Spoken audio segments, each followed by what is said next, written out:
SIR এর supplementary তালিকা থেকে যাদের নাম ডিলিট হয়ে গিয়েছিল এবং ডিলিট হয়ে যাওয়ার পর তারা ট্রাইব্যুনালে অ্যাপিল করেছিল, তো যারা ট্রাইব্যুনালে অ্যাপিল করেছিলেন তাদের জন্য খুশির খবর, অর্থাৎ সেই ট্রাইব্যুনালে অ্যাপিল থেকে চূড়ান্ত ভোটার তালিকা অর্থাৎ ই রোলে তাদের নাম সংযুক্ত করার প্রক্রিয়া শুরু হয়ে গিয়েছে। অর্থাৎ যারা ট্রাইব্যুনালে অ্যাপিল করেছিলেন, প্রচুর মানুষের নাম ট্রাইব্যুনালে ভেরিফিকেশনের পর ফাইনাল ভোটার তালিকায় ওঠা শুরু হয়ে গেছে। তো আপনারা এখন স্ক্রিনে দেখতে পাচ্ছেন আমি আপনাদের একটা ট্রাইব্যুনালে অ্যাপিল স্ট্যাটাস দেখাচ্ছি। দেখুন এখানে অ্যাপিল আইডি এবং এপিক নাম্বার শো করছে, যে এপিক নাম্বার থেকে অ্যাপিল করা হয়েছিল। এই অ্যাপিল 2/4/2026 তারিখ করা হয়েছিল, স্ট্যাটাস পেন্ডিং ছিল, এবং 13/4/2026 তারিখে স্ট্যাটাস ইনক্লুডেড ইন ইরোল, অর্থাৎ এই ভোটার সাপ্লিমেন্টারি তালিকা থেকে ডিলিট করে দেওয়া হয়েছিল এবং ট্রাইব্যুনালে 2 তারিখে অ্যাপিল করেছিলেন এবং 13 তারিখে এই ভোটারকে ফাইনাল ভোটার তালিকাতে তার নাম তুলে দেওয়া হয়েছে, অর্থাৎ সে ট্রাইব্যুনালে যোগ্য হিসাবে বিবেচিত হয়েছে এবং তাকে ফাইনাল ভোটার তালিকায় তার নাম যোগ করা হয়েছে।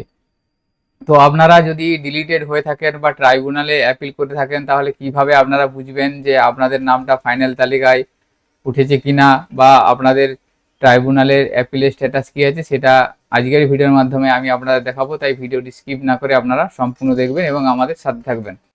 তো আপনারা আপনাদের মোবাইল বা কম্পিউটার থেকে এটা দেখে নিতে পারবেন। সর্বপ্রথম আপনারা voters.eci.gov.in এই পোর্টালটি ওপেন করবেন। পোর্টাল ওপেন করার পর এখান থেকে দেখুন আছে submit appeal for individual under adjudication, এখানে ট্র্যাক অ্যাপিল ফর ইন্ডিভিজুয়াল যেটা আছে এখানে ক্লিক করবেন। এখানে ক্লিক করার পর এখানে আপনারা আপনাদের মোবাইল নাম্বারটা লিখে দেবেন, লিখে দেওয়ার পর ক্যাপচার লিখে রিকোয়েস্ট ওটিপি অপশানে ক্লিক করবেন। এরপরে আপনারা যে মোবাইল নাম্বারটা দিলেন সেই মোবাইল নাম্বার একটি ওটিপি পাঠানো হবে, এখানে আপনারা ওটিপিটা লিখে দেবেন।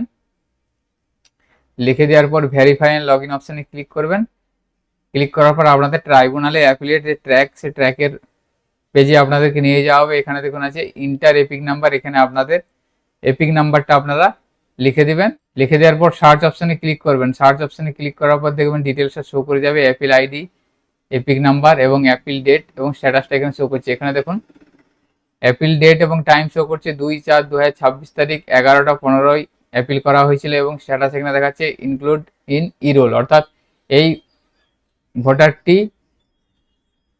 এসআইআর এ ডিলিট হয়ে যাওয়ার পর অ্যাপিল করা হয়েছিল এবং এটা ফাইনাল ভোটার তালিকায় যুক্ত করা হয়েছে, সেজন্য স্ট্যাটাস এখানে দেখাচ্ছি। এরপরে ভিউ অপশানে ক্লিক করে আপনারা আরও ডিটেলস দেখে নিতে পারবেন। তো এইভাবে আপনারা স্ট্যাটাসটা দেখে নেবেন।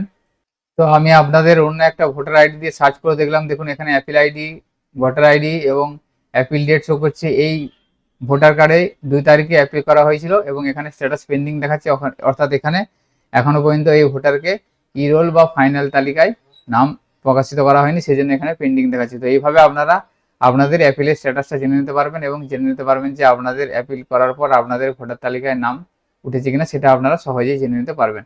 তো আজকের ভিডিওতে এই ইনফরমেশনটি আপনাদের সাথে শেয়ার করা ছিল। সকলের সুবিধার্থে ভিডিওটি শেয়ার করবেন। সকলে ভালো থাকবেন, সুস্থ থাকবেন। ধন্যবাদ।